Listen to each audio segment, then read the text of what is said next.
Si les arbres parlaient, ils raconteraient comment l'intendant Pierre Poivre les a disposés de façon à créer un jardin botanique. Ils raconteraient comment des esclaves ont aménagé dans la douleur et en sueur non seulement le jardin, mais aussi les alentours. On doit à cette main-d'œuvre gratuite la construction, entre autres, de l'église Saint-François d'Assise entre 1742 et 1756. À Pamplemousse, il existe un cimetière des Noirs et un bassin, le marché des esclaves, s'y tenait non loin de là. Un parcours du patrimoine a été inauguré en septembre 2019. L'UNESCO s'est associé à cette initiative pour préserver une partie de la mémoire.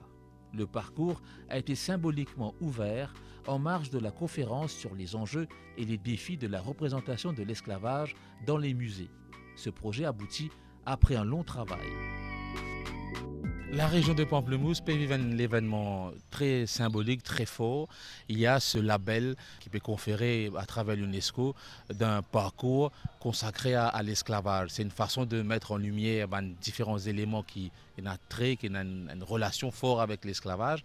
Qui manière ça a concrétisé ce projet-là pour qu'il aboutisse aujourd'hui? Au fait, le projet, comme on le dire, c'est le fruit d'un travail qui fait assez longtemps. Il y a plusieurs personnes qui étudient la région, il y a plusieurs historiens comme Dr. Tillock et entre autres, et aussi une fait des travaux archéologiques, historiques et archéologiques qu'il fait pendant assez longtemps pour comme si documenter un petit peu l'histoire de la région. Et Pamplemousse, c'est un des premiers villages qu'on ne peut dire pas, on peut vraiment dire settlement, mais on peut causer un village qui est établi de l'époque de la colonisation française et c'est un village qui tient plusieurs habitations de esclaves et différents d'autres groupes de la société de l'époque. Et Pamplemousse est dans la chance qui est une bonne partie de ce site-là qui a trait à différentes étapes de la vie d'un esclave ou bien dans le système de l'esclavage même. Van Sitlen préservé en partie dans Pamplemousse et pas trop loin de l'un et l'autre. Et à cause de ça, comme si quand on finit par sa recherche là, symboliquement, nous pousse pour capable et dans sa label de l'UNESCO là, parce que dans le slave route de l'UNESCO, qui dans le passé, l'utilisant fait un inventaire qui était dirigé, un projet qui était dirigé par l'université même. Tu fais l'inventaire, tu as la chance de participer à ce projet-là, l'inventaire de tous les sites par rapport à l'esclavage à Maurice, de mémoire de l'esclavage à Maurice. Et là, c'est ça, un site, et dans le site dans Maurice, plusieurs places dans Maurice. Et Pamplemousse, c'est une des régions où on a un site, une concentration des sites qui est un petit peu de différents traits, comme si dans les camps, dans les cimetières, dans un monument, dans un site que du monde peut travailler, et dans par exemple même jardin botanique, c'est un site comme un esclave qui fait ça jardin-là, plantation-là, et dans le site de Moulin à Poudre qui est un site militaire et industriel, mais aussi c'est un camp des esclaves à côté. C'est tout ça différents aspects là, on trouve ça dans Pamplemousse et d'une façon peut montrer différentes facettes de l'histoire de l'esclavage, mais aussi comme si il est accessible à tout le monde pour faire ça là et comprendre sa histoire là. Là, quand nous étions dans le bassin des esclaves, tu as à un moment donné une espèce, pas polémique, mais une espèce floue, du monde qui peut dire non mais il pas un vrai bassin des esclaves, etc. Mais toujours est-il que ça a été prouvé, puisque maintenant, plus que jamais, dans sa parcours-là, c'est un endroit qui tient impliqué dans la traite des esclaves. C'est du monde qui est structuré là, en ce moment-ci, là, les objets normal, il pas structuré là exactement comment il a été à cela.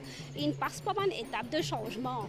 Mais à la place là, il y a sa fontaine qui est mise à la disposition de esclaves de l'époque, parce que tu faisais faire provision pour de l'eau suite à différentes épidémies et tout ça qui s'est arrivé. Alors, ici, autour de ça, il n'y a pas un bassin qui, comme si c'était alone, comme on peut trouver, c'était là, mais il y a un camp Côte qui est dans les alentours, autour de ça, côte ban du monde qui peut prendre provision pour ça, pour de l'eau dans sa fontaine là.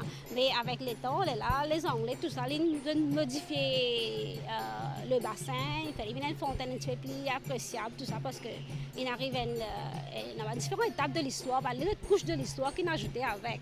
Alors quand nous faisons l'histoire de l'esclavage, nous ne pas couper l'histoire là, l'histoire de Maurice, ça c'est important qu'il y ait du monde conscient, il y a différentes couches de l'histoire qui ajoutées avec et d'une façon qu'on peut commencer, comme si reconnaître la base, mais aussi acknowledge qu'il y a différents types de l'histoire ajoutées.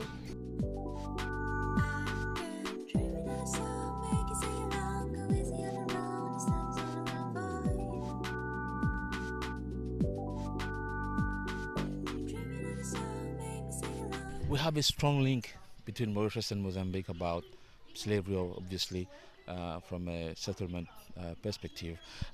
What did you gather from these 2 days where we've been thinking about how to set up, what should be set up in a future museum that would tell the true story of slavery?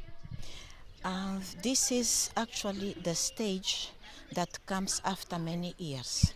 In that sense, it has been extremely productive because we have already gone through certain stages, which is the location, Mauritius, and the precise location of the future museum, which is the old military hospital. And then now we were discussing about the phases and the content of each phase. According to the Ministry of Culture yesterday, it is supposed to be established, we would say immediately. In about a month, the establishment will start. So we as academicians, our contribution is to say what should be started with in this very first time.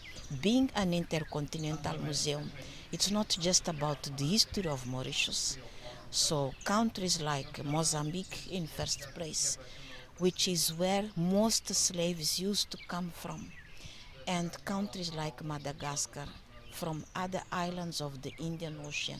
The Indian Ocean, the diaspora, the so-called diaspora of the Indian Ocean as a center.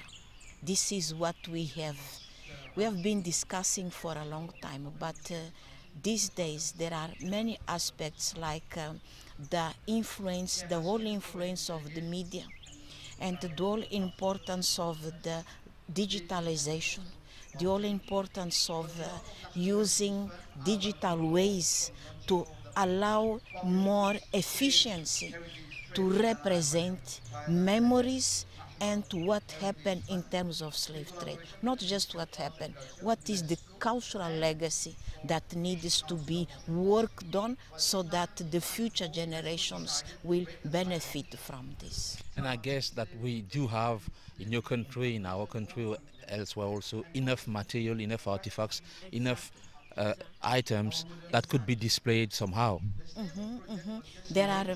We are trying to categorize the types of items, starting with the interviews, with the films, with artifacts, short, small designs made by kids. We already have them here in Mauritius. So different countries are going to contribute. Eventually there might be an exhibition to start with, but those are decisions that do not rely on us. They rely on the Mauritius government through the specific institutions like the Ministry of Culture, to whom we are extremely grateful for this opportunity.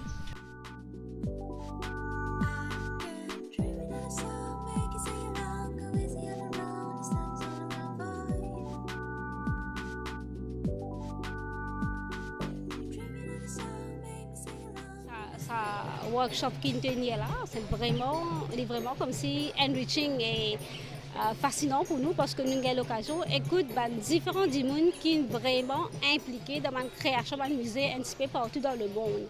Et nous avons l'occasion comme si connaître les difficultés qui ont passé et aussi qui ont achievement qui ont réussi à arriver après une longue lutte et aussi une longue travail avec les experts, avec la communauté, avec comme si toute comme si une approche bien inclusive qui fait dans plusieurs musées. Et ça, c'est vraiment enrichissant. Et aussi comme si donne beaucoup de recommandations parce que suite à chaque colloque comme si, c'est une discussion par rapport à nos musées qui nous pensaient, qui va l'idée que nous sommes capables de gagner pour nous faire à Maurice. Et là, tu as une discussion et une recommandation vraiment, vraiment très enrichissante.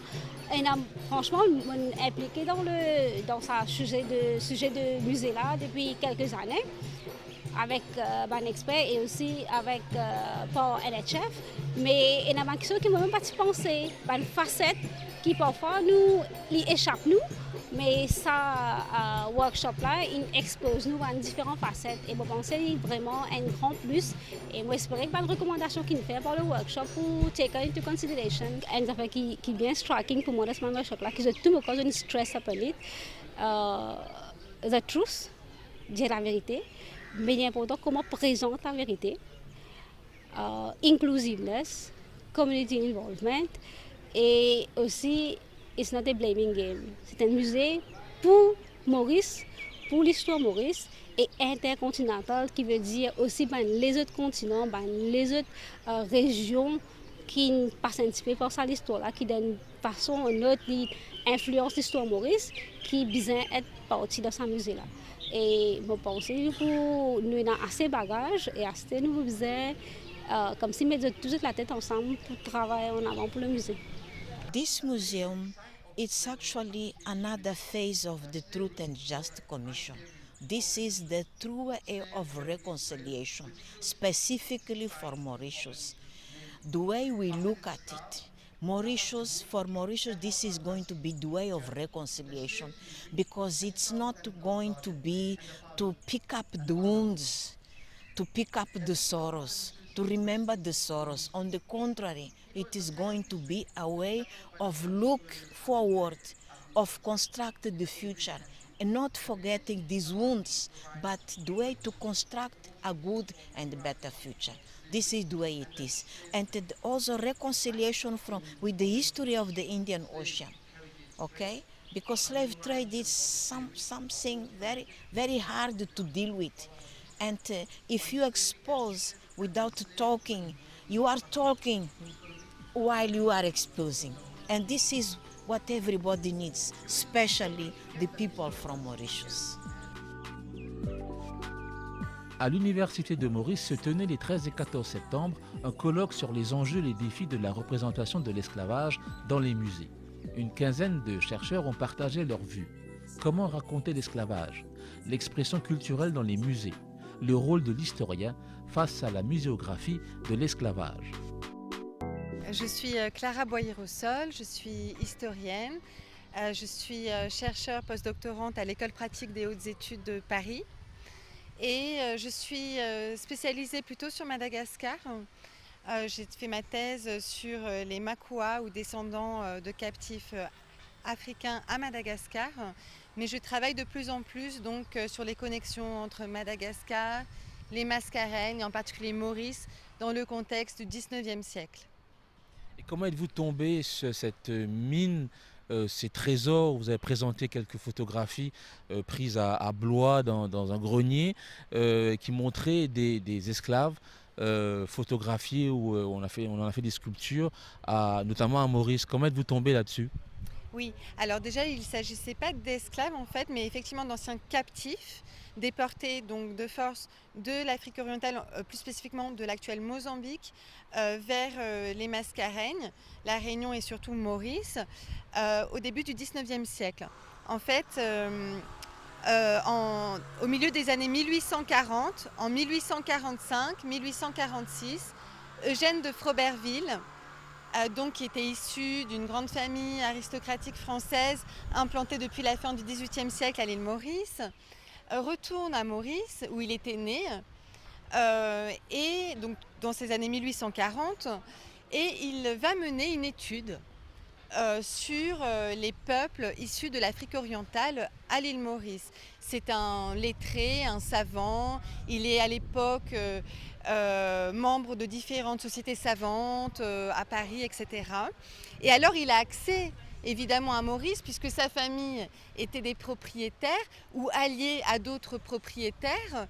Et comme ça, il se rend sur le site de la Baraque, l'usine sucrière La Baraque, en 1845-1846, et il interroge plusieurs centaines d'anciens captifs africains venus comme soit esclaves, soit comme libérés à l'île Maurice.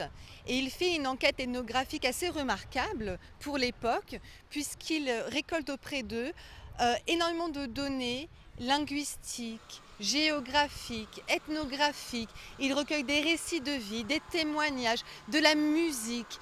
Il fait des dessins, des portraits et aussi des bustes. Donc il fait lui-même, il a été formé, je pense, à Paris, et il a conçu des bustes en plâtre moulés donc sur modèles vivants. Et ces modèles étaient les mêmes témoins est-africains, catégorisés comme Mozambique à Maurice, qu'il avait interrogés. Et donc ma démarche en tant qu'historienne, c'est d'appréhender ces matériaux qui après ont fait partie de collections de musées, de les appréhender vraiment avec la volonté de réinjecter de l'histoire, restituer leur histoire à ces personnes, à ces portraits-là, et en pouvant comparer avec les données justement de ces archives privées Froberville. Et pour chaque, peut-être pas pour chaque, mais pour une partie au moins des témoins pour lesquels nous avons des bustes et des dessins, nous pouvons reconstituer leur histoire, leur traversée, leur itinéraire en Afrique, leur traversée et à l'île Maurice, leur aussi trajectoire à l'île Maurice. Et ce qui est important pour nous autres historiens, c'est vraiment de contextualiser, mettre en contexte quand ça s'est passé, comment, quelles étaient les conditions dans lesquelles Froberville a pu recueillir toutes ces données-là. C'est ce que j'essaye de faire. Ce sont des données extrêmement importantes qui permettent de comprendre notamment le mode de vie, le mode de pensée, le zeitgeist, on dirait maintenant, de cette époque. Qu'est-ce qu'on peut retenir? Il y aurait plein de choses, bien sûr, mais qu'est-ce qu'on peut retenir qui apporte un peu d'éclairage par rapport à ce qui se passait à ce moment-là? Ah, c'est une bonne question. Alors, là, pour ces données-là particulières, puisque les archives Froberville privées sont extrêmement riches, il y a d'autres documents qui peuvent éclairer en effet peut-être davantage sur l'histoire vraiment de Maurice. Là, pour ce qui est de toute cette enquête menée par Froberville auprès de ces anciens captifs africains, c'est vraiment beaucoup plus en fait apprendre sur ces captifs-là et plus sur la partie vraiment des origines. Parce qu'il a beaucoup plus interrogé sur leurs origines. Donc on a beaucoup de données sur leur région d'origine en Afrique, leurs itinéraires, leur culture, leur langue, leur danse, etc. Donc c'est plutôt sur les origines même africaines, on peut dire, de l'île Maurice, puisqu'ils quand même ils ont été établis et la majorité au moins d'entre eux sont morts à l'île Maurice et certains ont eu des descendants. Donc c'est plutôt sur les origines africaines de Maurice. Et on réalise souvent quand il y a ce genre de conférence et quand on rencontre les chercheurs d'ici ou de l'étranger qui nous rendent visite, on réalise qu'il y a énormément de choses qui sont encore méconnues, cachées pour ainsi dire, qui traînent et qui nous permettraient de mieux restituer l'ADN de la migration. Et c'est assez frustrant quelque part, mais en même temps ce sont des mystères qu'on arrive à désépaissir. Ça, c'est en bonne voie ou alors il y a tellement de choses cachées que c'est une mission impossible, on va dire, de raconter l'esclavage? Non, moi je pense que rien n'est impossible. Après, je comprends que ça puisse être perçu comme quelque chose de caché. Est-ce que ça l'est vraiment? En tout cas, il y a un problème d'accès, ça oui. Pourquoi? Parce que quand on parle des archives privées, évidemment, se posent des questions d'accessibilité, mais aussi des questions juridiques, parce qu'il s'agit de patrimoine familiaux, privés. Donc c'est vrai que je m'estime dans ce sens-là très chanceuse et je remercie les descendants qui m'ont donné cet accès et m'ont fait confiance parce que ce sont des relations humaines aussi de confiance et je respecte le caractère privé de leurs archives et en même temps je discute avec certains d'entre eux sur l'éventualité effectivement déjà de conserver éventuellement de digitaliser et éventuellement de prêter, tout en restant eux-mêmes propriétaires de ces archives, ce sont quand même leurs archives familiales. Voilà, en tout cas de les faire partager d'une manière ou d'une autre, puisqu'elles sont extrêmement riches pour l'histoire de Maurice. Un futur musée de l'esclavage fera aussi attention à l'oralité, à la musique. Patrick Allen a été lui sensible à la musique des Chagos.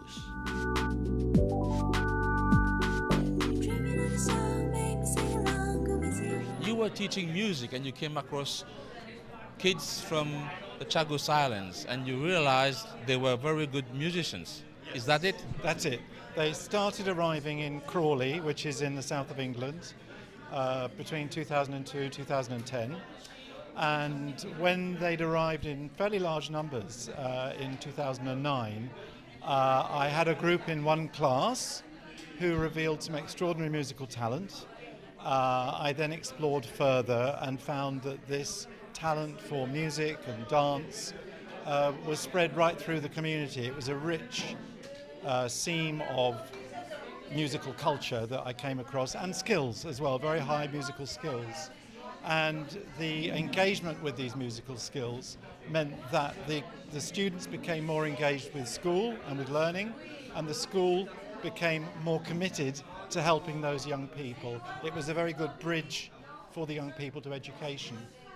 And no one knew about them before. So how far did music help them to integrate in the society? Well, for the particular ones that were at the core of what I was doing, it made a huge difference. It made them want to attend school. It made them want to progress in their studies. And it also persuaded the school that these people were worth paying attention to and spending time with. And it was a thoroughly beneficial process.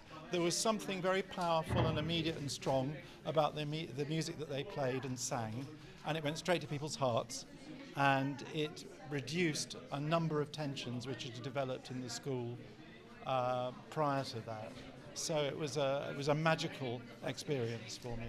What was it that was particular to their music and attracted your ears? Well, there was obviously a high degree of skill, but also there was an authenticity about what they were doing, because this was a tradition which they'd learnt in their families and at home, and there was an emotional generosity in what they did, which was unusual to us, particularly in England, where we're maybe not so emotionally generous. And this immediately reached out to people and created bridges in what had been a somewhat troubled relationship before that. This talent and this music could be lost in a sense. Now we're talking about setting up a museum. Do you think that these kind of elements, of artifacts, should be introduced in the museum? Well, a museum is problematic for music because music exists in time and space. It's ephemeral, so it disappears. And very often in museums you just see objects, instruments, scores, notation of music, this type of thing, which isn't very inspiring or very engaging. Where there is a huge richness of musical talent in this country which could be on show in that museum, because it is the living legacy of slavery, and in fact it's a positive living legacy because it shows the survival of the human spirit. In spite of all the hardship which those people had been through, this spirit of humanity has survived in the music. You mentioned that you were quite surprised that Sega wasn't part of this musical teachings here. Yes, I am very surprised by that. And in fact, that was one of the... I'm teaching, I come as a guest lecturer a couple of times a year to teach in the BA in music. And Sega is not a performance option within that, as far as I can make out. And there are no Sega experts on the course doing teaching. So I'm very surprised that this unique cultural phenomenon which exists here, it doesn't exist anywhere else in the world, is not a central part of the education system and is not a central part of the music course. So I'd really encourage people to take Sega seriously and to recognise it in the official institutions, in the curriculum and at the university, but also in schools. Because as at school, we allowed Sega to be examinable in our exams, our music exams. The kids did their music exams at GCSE and A-level using Sega. So that should happen here, because this is where, it comes from. So I really urge Mauritius to value this richness of cultural heritage that it has.